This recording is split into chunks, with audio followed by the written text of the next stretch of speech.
Assalamualaikum warahmatullahi wabarakatuh. Salam sejahtera buat kita semua.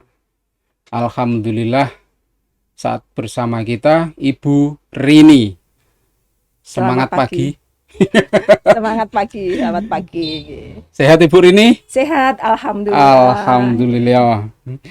Beliau Kepala Seksi Penyuluhan dan Layanan Informasi Bea Cukai Kudus. Cukai, tentu asumsi kita berkenaan dengan rokok ya.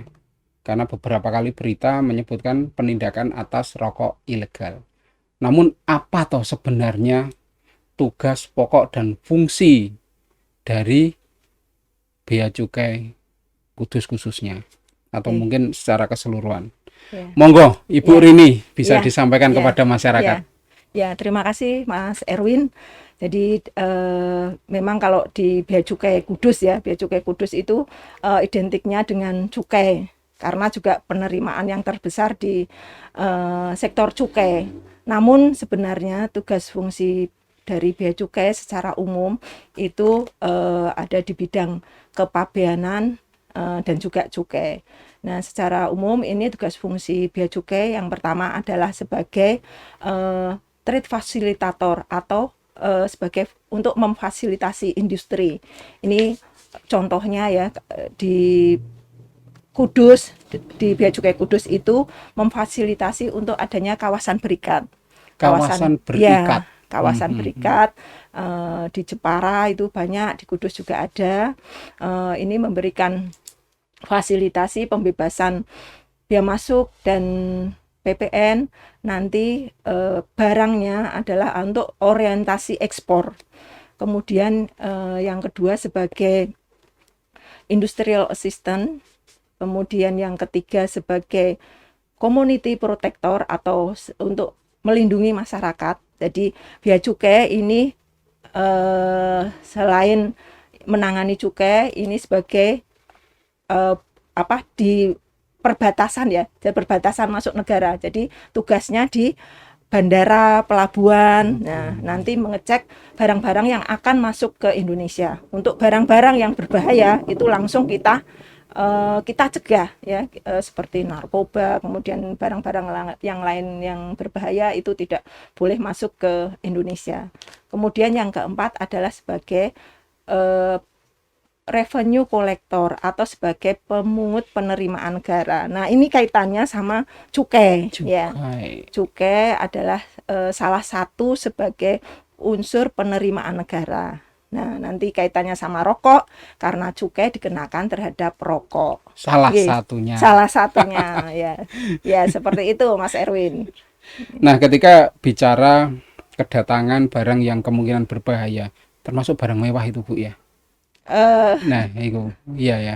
Kalau barang mewah nanti mungkin kita pastikan pajak-pajaknya yang seharusnya dipungut atas barang itu sudah dikenakan, sudah ya, atau sudah dilunasi. Benar-benar barang itu sudah memenuhi syarat-syarat yang harus dipenuhi. Ya, kira-kira seperti itu. Ya, okay. Baik, kita langsung ke ini saja Bu, ke rokok yang mudah untuk difahami sama masyarakat Kabupaten Kudus terkait dengan penindakan yang telah dilakukan. Ketika bicara rokok ilegal, Ibu, ini kan berapa penangkapan, bahkan pengiriman melalui pengiriman yang konvensional yang sudah ada, baik pada prosesnya, kemudian pada saat penyimpanan. Nah, upaya yang dilakukan untuk menekan angka penyalahgunaan cukai rokok ya, ini sejauh mana Bu yang terus dilakukan ini? Ya, Bea Cukai memang mengawasi dan berusaha menekan peredaran rokok ilegal. Untuk upaya-upaya yang dilakukan ya, yang pertama itu melalui sosialisasi. Kami melakukan sosialisasi bekerja sama dengan pemerintah daerah, pemerintah kabupaten, kemudian mungkin ini juga sebagai bentuk salah satu sosialisasi juga ya, bekerja sama dengan ISK ya. Terima kasih kepada ISK ini yang telah mengundang kami ya. Jadi yang pertama itu ya upayanya melakukan sosialisasi kepada masyarakat tentang ketentuan di bidang cukai apa yang harus dipenuhi ya apabila misalnya dari masyarakat itu akan berusaha membuat rokok, harus ada izinnya. Terus pita cukainya seperti apa, harus pita cukai asli ya, kita mensosialisasikan kepada masyarakat. Terus kemudian yang kedua, kami melakukan pengawasan. Jadi misalnya memang ada rokok ilegal, kami melakukan penindakan ya. Jadi untuk rokok ilegal itu kami lakukan penindakan. Kami memperoleh informasi dari masyarakat, kemudian kami tindak lanjuti. Kemudian kami lakukan penindakan ya, seperti yang telah kami rilis ya, yang sebelum-sebelumnya bila ada penindakan ya. Itu penindakannya ada yang dibawa mobil, truk ya, sarana pengangkut. Kemudian juga di rumah itu mereka mengemas rokok. Jadi sebenarnya kalau yang pertama pelanggarannya ya, mereka kalau itu tanpa izin, harusnya kan sudah ada izinnya ya untuk produksi.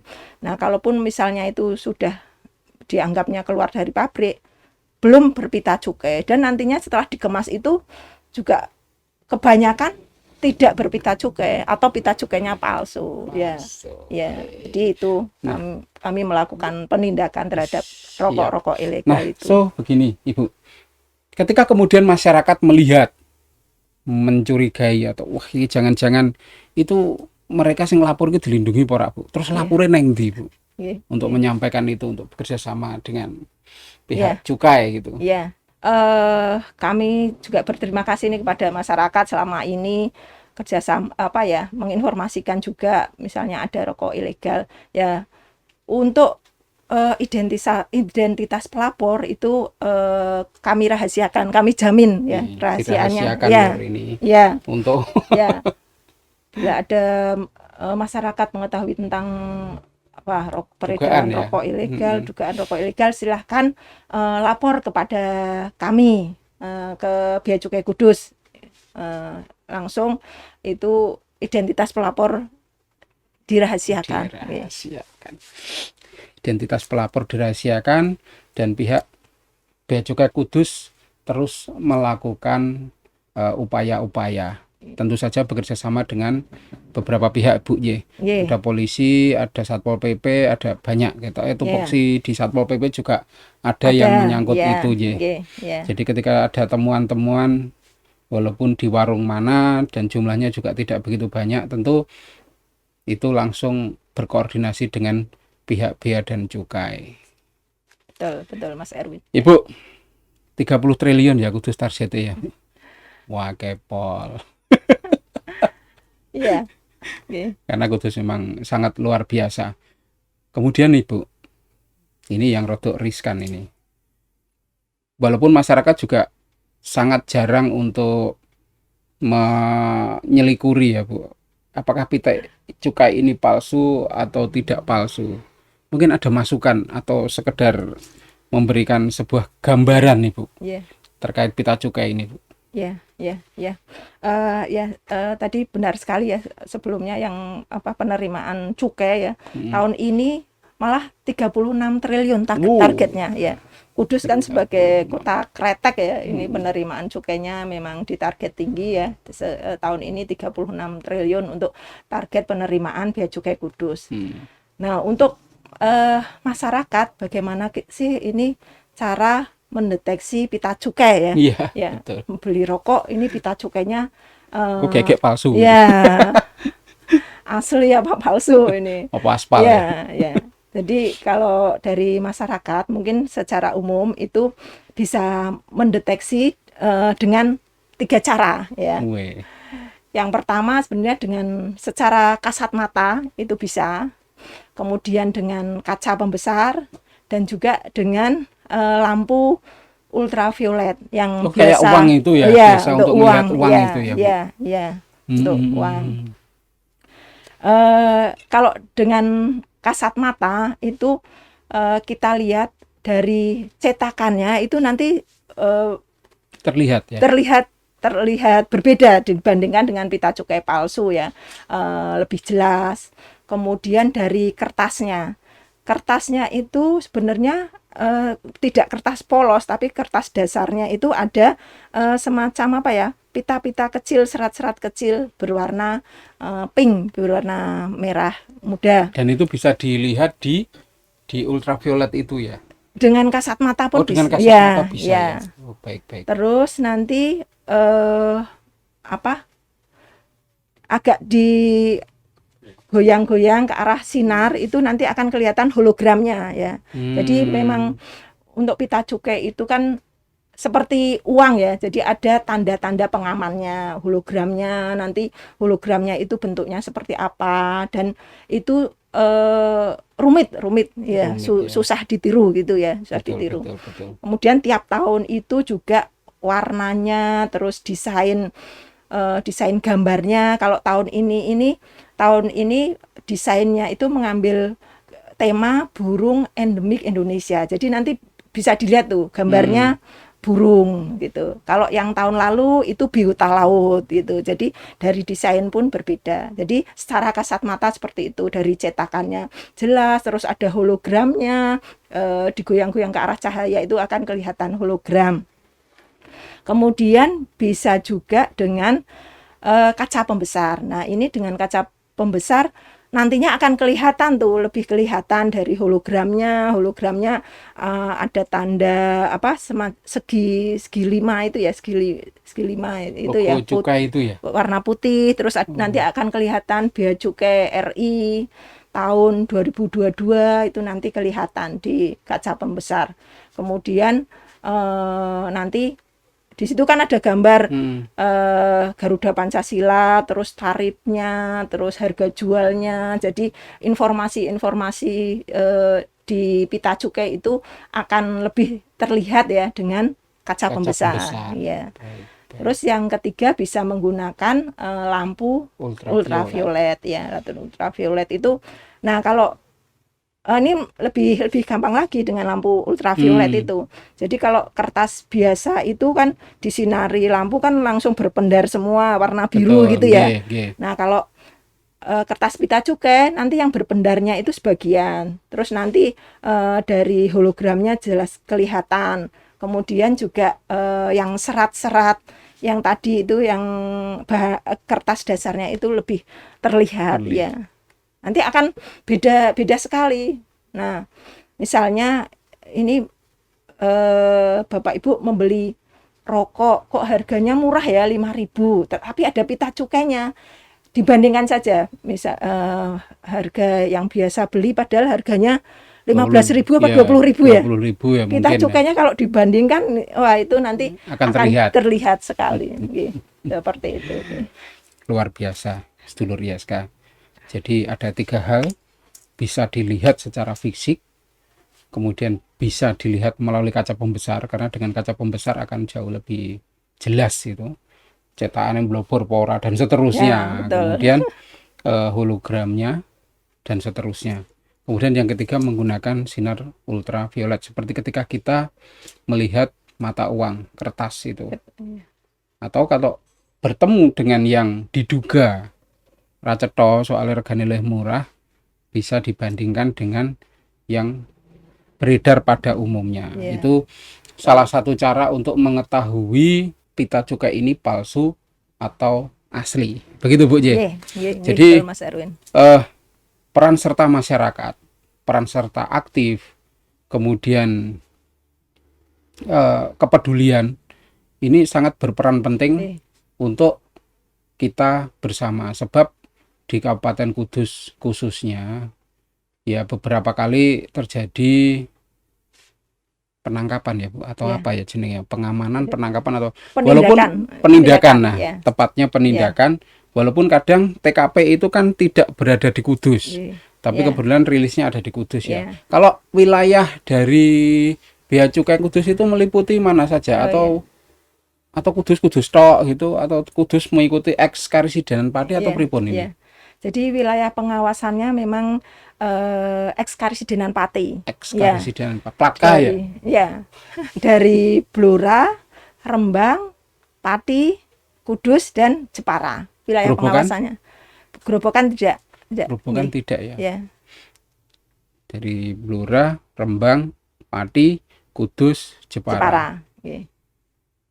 Makanya beberapa kali penindakan itu kan TKP di beberapa tempat. Beberapa tempat, ya. ya. Di luar Kudus ya. Ya. Nah, ketika melihat beberapa perusahaan rokok, kemudian ada kenaikan lah. Ketika ini baru-baru saja yang kemarin itu ada kenaikan pita cukai. Kalau menurut cukai sendiri ada peningkatan jumlah produksi atau ketika kemudian harga pita cukai dinaikkan itu loh Bu? Iya. Iku ya medun tah, podo ae tah. Iya. Gimana itu Bu? Jadi kalau secara apa ya? Secara keseluruhan ya ini ya, Mas. Mungkin kenaikan pita cukai itu ya tetap ada kenaikan produksi, tapi mungkin agak apa ya? Seperti mengerem gitu, enggak. Kalau tanpa kenaikan kenaikan tarif itu kan mungkin kenaikannya akan lebih tinggi. Namun kenaikan itu lebih banyak di rokok, sigaret, kretek. Mohon maaf. Penurunan itu lebih banyak di sigaret, kretek, mesin. Itu produksinya turun. Karena tarifnya kan memang tahun ini yang naik banyak itu yang di sigaret, kretek, mesin. Yang filter itu ya? Iya, yang filter. Kalau sigaret, kretek tangan itu kemarin relatif kenaikannya sedikit. Oh, beda ya? Iya, beda. Oh, intinya beda. Kenaikan antara kretek dengan mesin. Beda. Iya. Jadi tarif pita cukai itu untuk sigaret, kretek, mesin itu lebih tinggi dari sigaret kretek tangan. Untuk sigaret kretek mesin itu sekitar Rp600 per batang ya. Sedangkan kalau sigaret kretek tangan itu Rp115 per batang sekitar ya. Jadi kan bedanya hampir 5 kali itu ya. Betul. Ya. Itu berpotensi tinggu penyimpangan ya. Nah, nanti pitane gone.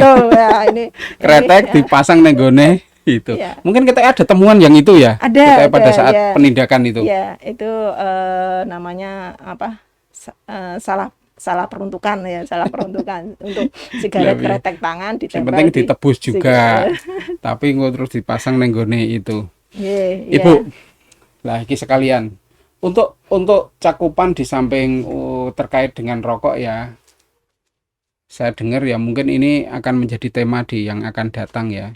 Cukai juga mendorong UMKM untuk melakukan ekspor. Kemudian ada IMEI juga. Nah itu mungkin tema yang akan kita garap tadi. Mungkin bisa dicupli isi di Ibu. Baik, jadi ini kan bea cukai secara umum ya, bea cukai Kudus juga jadi mendukung program pemerintah. Program pemerintah ini saat ini adalah Pemulihan Ekonomi Nasional atau PEN ya. Ini salah satunya adalah untuk mendorong ekspor dari UMKM ya. Jadi nanti bea cukai Kudus juga bea cukai seluruh Indonesia ini mungkin minggu depan itu ada program atau kegiatan namanya UMKM Week. Kami akan melaksanakan sosialisasi, kemudian kegiatan lain. Intinya adalah mendorong ekspor dari UMKM. Dari misalnya UMKM yang belum ekspor, mungkin bisa menjadi ekspor. Atau yang sudah ekspor bisa peningkatan ekspor. Nantinya seperti itu. Terus tadi disampaikan juga sama Mas Erwin tentang IMEI ya.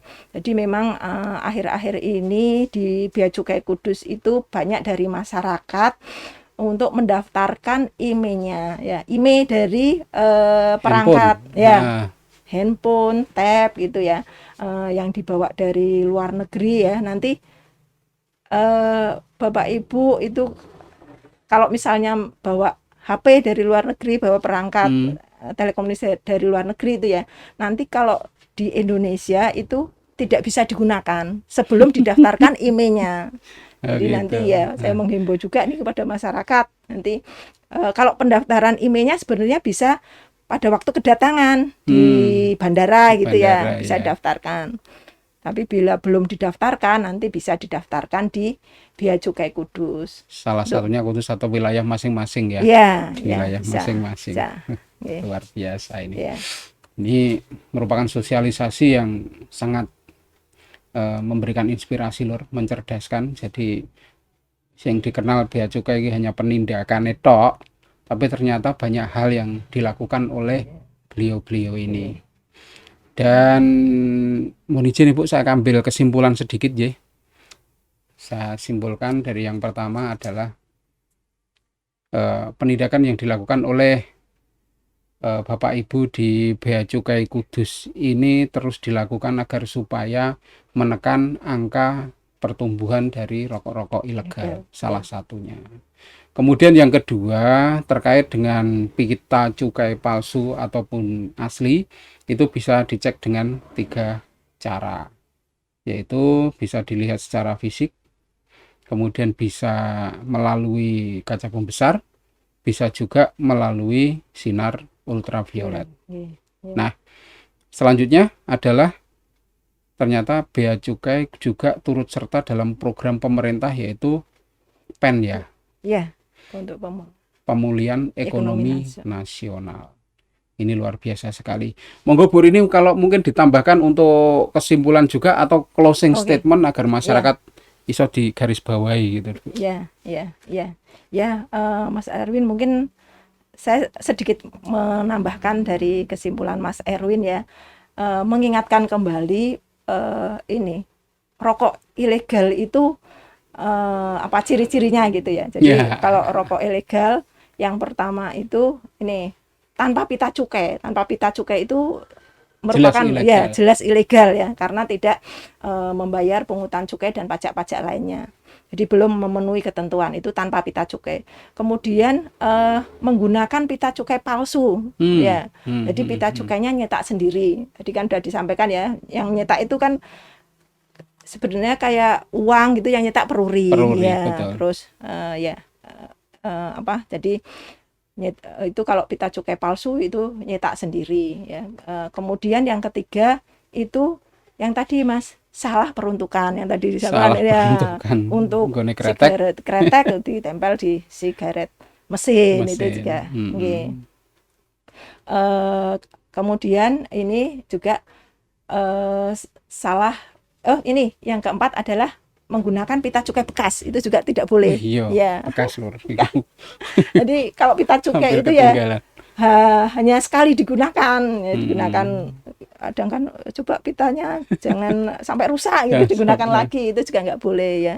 Mungkin itu aja Mas, menambahkan itu, mengingatkan kembali yang rokok-rokok ilegal itu seperti apa ya. Jadi pembuatan rokok ilegal, penjualan rokok ilegal itu memiliki potensi melanggar hukum ya Bu. Dan tentu ditindak selama ini penindakan sudah banyak dilakukan, baik yang didistribusikan menggunakan angkutan, entah itu melalui darat atau melalui mana saja, kemudian melalui tempat-tempat pengiriman kurir ya Bu. Itu juga jasa pengiriman penjualan online itu banyak sekarang. Banyak dan terus dilakukan penindakan. Jadi mari kita dukung upaya yang dilakukan oleh pemerintah melalui Bea Cukai agar kita semua turut serta untuk menekan saja angka peredarannya dengan cara kita tidak menggunakannya. Begitu ya Ibu ya. Terima kasih Ibu Rini dari Bea Cukai, dan ke depan kita akan membahas untuk tema-tema lain seperti tema tadi UKM untuk percepatan ekonomi nasional dan IME. Bagaimana caranya dan bagaimana untuk solusi terbaik kita semua. Terima kasih. Assalamualaikum warahmatullahi wabarakatuh. Waalaikumsalam warahmatullahi wabarakatuh.